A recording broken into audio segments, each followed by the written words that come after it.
तो इमेजिन कीजिए, बड़े बड़े 3D कार्गो कंटेनर्स हैं और उनके भारी दरवाजे धीरे धीरे खुल रहे हैं। अंदर दुनिया भर में जाने के लिए लाखों करोड़ों का कीमती सामान रखा है। लेकिन पता है, ये सामान तब तक 1 इंच भी आगे नहीं बढ़ सकता जब तक इसके पास एक अल्टीमेट क्लियरेंस डॉक्यूमेंट ना हो। आज हम उसी जादुई चाबी को डिकोड करने वाले हैं जो इंटरनेशनल ट्रेड के बंद दरवाजे खोलती है, यानी शिपिंग बिल। ये सिर्फ एक कागज का टुकड़ा नहीं है, बल्कि ग्लोबल ट्रेड और एक्सपोर्ट के इस पूरे गेम को अनलॉक करने की मास्टर की है। चलिए जल्दी से देख लेते हैं कि आज हम क्या क्या कवर करने वाले हैं। शुरुआत करेंगे द मैजिक की से, फिर समझेंगे कि ये बैकबोन ऑफ एक्सपोर्ट्स क्यों है। उसके बाद anatomy of the bill, the cargos journey और द रिवॉर्ड फ्लो से होते हुए आखिर में उन ट्रैप्स टू अवॉइड पर नजर डालेंगे जो अक्सर लोगों को फंसा देते हैं। तो चलिए डाइव इन करते हैं। सबसे पहले बात करते हैं हमारे पहले सेक्शन की, द मैजिक की। आखिर ये शिपिंग बिल होता क्या है? देखिए, जब भी आपका माल इंडिया से बाहर जाने के लिए रेडी होता है ना, तो उसे एक इनविजिबल बैरियर रोक लेता है।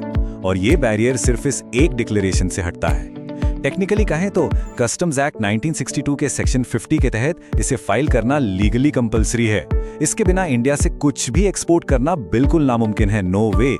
ये डॉक्यूमेंट इंडियन कस्टम्स को साफ शब्दों में पूरी कहानी बताता है। एक्सपोर्टर आखिर है कौन, गुड्स क्या हैं, उनकी क्वांटिटी कितनी है, वैल्यू क्या है, बायर कौन है और सबसे जरूरी पैसा किस अकाउंट में आने वाला है। अब बढ़ते हैं सेक्शन 2 की तरफ, बैकबोन ऑफ एक्सपोर्ट्स। इसकी स्टेक्स इतने हाई क्यों हैं? तो क्रूशियल पॉइंट ये है कि इसे सिर्फ एक बोरिंग सरकारी फॉर्म समझने की गलती कभी मत कीजिएगा। अगर शिपिंग बिल फाइल नहीं हुआ है तो इसके नतीजे लिटरली बहुत भारी पड़ सकते हैं। No shipping bill means no customs clearance, कोई LEO यानी लेट एक्सपोर्ट ऑर्डर नहीं मिलेगा, आपका GST रिफंड पूरी तरह अटक जाएगा, RODTP या ड्यूटी ड्रॉबैक जैसी बेहतरीन स्कीम्स का कोई फायदा नहीं मिलेगा, और तो और बैंक की EBRC प्रोसेस में भी एरर आ जाएंगे। मतलब आपकी फाइनेंस और लॉजिस्टिक्स की पूरी चेन वहीं की वहीं फ्रीज हो सकती है, राइट? तो अब आते हैं तीसरे हिस्से पर, anatomy of the bill. ICEGATE portal पर जाने से पहले इसकी तैयारी कैसे होती है?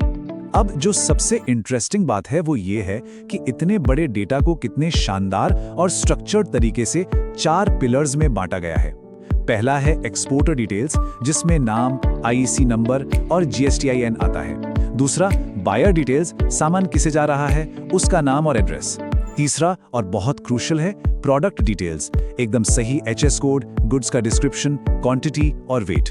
और चौथा पिलर है फाइनेंशियल एंड कंप्लायंस डिटेल्स, यानी FOB value, currency, AD code.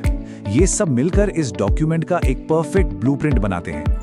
लेकिन हाँ, इस ब्लूप्रिंट को प्रैक्टिकली रेडी करने के लिए कुछ सॉलिड रॉ मटेरियल भी तो चाहिए ना। फाइलिंग का प्रोसेस शुरू होने से पहले ही आपको कुछ सपोर्टिंग डॉक्यूमेंट्स एक जगह कंपाइल करने होते हैं, जैसे बेसिक आइडेंटिटी के लिए IEC सर्टिफिकेट और GST, बैंकिंग के लिए AD कोड लेटर और कमर्शियल इनवॉइस, लॉजिस्टिक्स के लिए पैकिंग लिस्ट और परचेज ऑर्डर, और कंप्लायंस के लिए LUT या सर्टिफिकेट ऑफ ओरिजिन। इन कागजातों के बिना फाइलिंग का प्रोसेस एक कदम भी आगे नहीं खिसक सकता। अब चलते हैं सेक्शन 4 पर, द कार्गोस जर्नी। डेटा तैयार होने के बाद पोर्ट पर असल में क्या होता है? चलिए कार्गो के इस डायनामिक सफर को ट्रैक करते हैं। स्टेप 1, सबसे पहले आइसगेट पोर्टल पर आपकी फाइलिंग होती है। स्टेप 2, कस्टम्स असेसमेंट, जहां डॉक्यूमेंट्स वेरीफाई होते हैं और कभी-कभी माल का फिजिकल चेक भी होता है।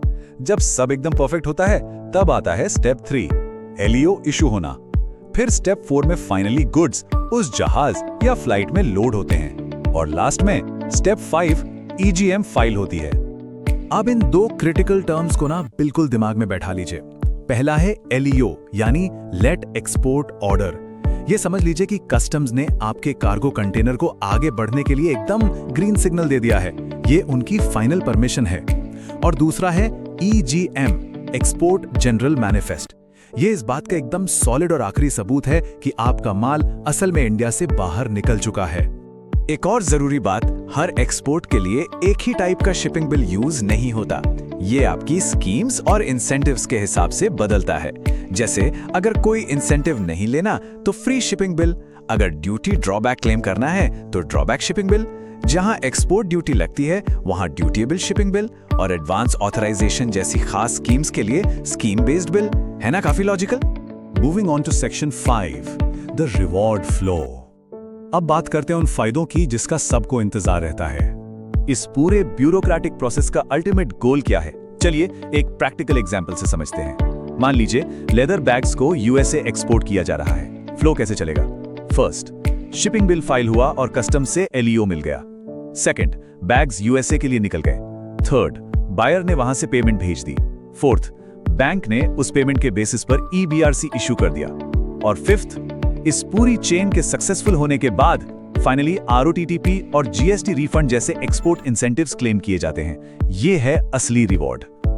और अब हमारा आखिरी लेकिन सबसे अहम सेक्शन, ट्रैप्स टू अवॉइड। देखिए, जहां इतने बड़े रिवॉर्ड्स हैं वहां खतरे भी तो होंगे ना। कुछ बहुत ही कॉमन गलतियां हैं जो आपके रिफंड्स को रिजेक्ट करवा सकती हैं, जैसे गलत एचएस कोड डाल देना या इनकरेक्ट एडी कोड यूज करना। कई बार इनवॉइस और पैकिंग लिस्ट में ही फर्क निकल आता है, या फिर वेट मैच नहीं करता। गलत स्कीम सिलेक्ट करना या जीएसटीआईएन का मिसमैच होना, ये छोटी छोटी चीजें आपकी चलती हुई शिपमेंट्स को अटका सकती हैं। हालांकि आप आईस्केट पोर्टल पर इनका लाइव स्टेटस ट्रैक कर सकते हैं, चाहे वो अंडर प्रोसेसिंग हो या क्वेरी रेज्ड। हमेशा अलर्ट रहना ही सबसे बड़ा बचाव है। और ये एनालॉजी इस चीज को एकदम ब्रिलियंट तरीके से समझाती है। कमर्शियल इनवॉइस और शिपिंग बिल में आखिर सबसे बड़ा फर्क क्या है? इसे ऐसे समझिए, कमर्शियल इनवॉइस एक टिकट की तरह है जो बायर के लिए आपका सेल्स डॉक्यूमेंट है, लेकिन शिपिंग बिल वो बिल्कुल एक पासपोर्ट की तरह काम करता है। ये कस्टम्स के लिए आपका ऑफिशियल एक्सपोर्ट डिक्लेरेशन है। बिना पासपोर्ट के जैसे आप ट्रैवल नहीं कर सकते, वैसे ही बिना शिपिंग बिल के आपका माल बॉर्डर पार नहीं कर सकता। तो इस पूरे लंबे प्रोसेस और कंप्लायंस को समझने के बाद अब आखिर में एक बहुत गहरा सवाल उठता है, क्या ये सारा डॉक्यूमेंटेशन एक एक्सपोर्ट एम्पायर खड़ा कर रहा है, या फिर ये सिर्फ एक कस्टम्स नाइटमेयर है? वेल, सही जानकारी और कंप्लायंस के बिना तो ग्लोबल ट्रेड का ये सफर पक्का एक नाइटमेयर बन सकता है। लेकिन अगर आप इन रूल्स को समझ लें और इन्हें सही से मैनेज करें, तो लिटरली इंटरनेशनल मार्केट में आप अपना एक बहुत बड़ा एम्पायर खड़ा कर सकते हैं।